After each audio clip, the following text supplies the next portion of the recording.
2017 nosotros empezamos yo personalmente a tener conocimiento de estas infamias recién cuando fue el caso de la chiquita Madeleine, si te acordás, que desaparece en Portugal, y su mamá, que no se rindió jamás, inicia una búsqueda tremenda que se cruza con la investigación abierta en el FBI. Y se cruza justamente cuando Hillary Clinton era candidata a primera figura del Partido Demócrata compitiendo con Obama, ¿te acordás? Ella a su vez en ese momento era presidente del CFR, del Consejo de Relaciones Exteriores, el organismo de gobierno visible más importante del gobierno mundial, y su jefe de campaña era Podesta.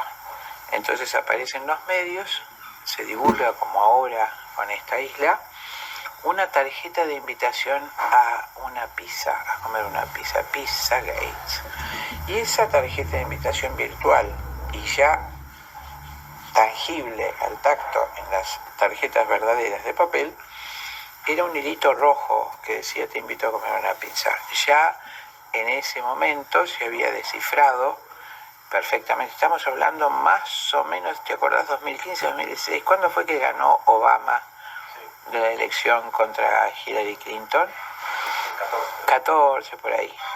Bueno, y entonces pizza era nena, masa era bebé, en el lenguaje de la pedofilia internacional.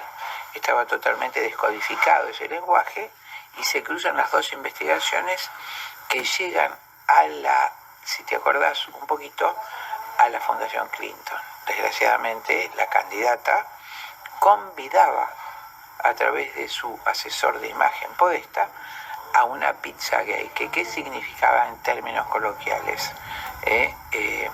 Torturar, comer una criatura, una nena, en un ritual satánico. Eso fue el Pizzagate. A partir de allí se inició una investigación terrible. Estados Unidos queda dividido en dos partes. Cuando empieza justamente, estamos hablando que en el 2016, Santiago Gutiérrez con Klaus Schwab firma el primer documento que pone en manifiesto la Agenda 2030, como va a ser una agenda de consolidación mundial, donde Estados Unidos desaparecería como nación. Entonces allí, claramente, se hacen dos grupos muy importantes con mucho dinero, un sector nacionalista patriótico de los Estados Unidos también, de empresarios de mucho dinero, que son los que van a financiar y proponer la campaña de Trump en su primer y segundo gobierno. ¿No es cierto? En oposición a el sector progresista que estaría encabezado por los demócratas, aunque tiene dentro de los republicanos también quienes lo apoyan, que promueve o se encamina o se, se hace coherente con estas agendas del gobierno mundial, ¿no es cierto?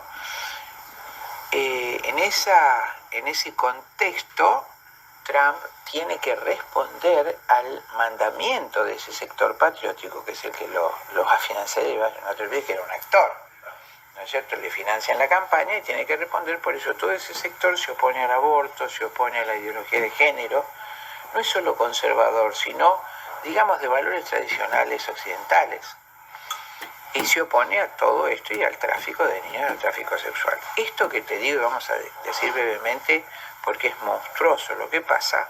Eso es que se descubre que justamente en túneles subterráneos se hacían, con cobertura de ciertos sectores de las Fuerzas Armadas, rituales satánicos donde criaturas eran aterrorizadas, en el clima de terror, torturadas para que tuvieran terror, miedo y sensación de muerte, produjeran gran cantidad de adrenalina. En ese momento se la sacrifica con todo el horror que te imagines, que no lo voy a describir acá, y esa sal se hace una exsanguinotransfusión, se saca, y ellos toman el adrenocromo y se vende ese adrenocromo, que es la sangre joven de ¿cómo te puedo decir?, lleno de células de alto valor energético con gran cantidad de adrenalina. Eso lo utiliza como un revitalizante. Desgraciadamente, toda la gente que nos escucha puede buscar qué es el adrenocromo en internet. Parece que la humanidad ha evolucionado, Sebastián, a épocas anteriores a la barbarie más salvaje, ¿no es cierto? Eso fue descubierto y acallado. ya te digo, Podesta era uno de los participantes, sigue uno de los principales integrantes de esa invitación, Pizzagate se llamó así, y los Clinton serían la cabeza visible de ese movimiento de tráfico sexual de niños y de ingesta de sangre de criaturas. Bueno, así las cosas, se inicia esa investigación que va a terminar con el descubrimiento de Epstein, que ahora dicen que está vivo, no lo sé, no creo que esté vivo, porque no le conviene a sus patrones que esté vivo. Sería un absurdo que estuviera vivo, ¿no es cierto? Y Epstein se ocupaba exactamente de eso, de citar que tenía en su isla nenas de 9 a 11 años.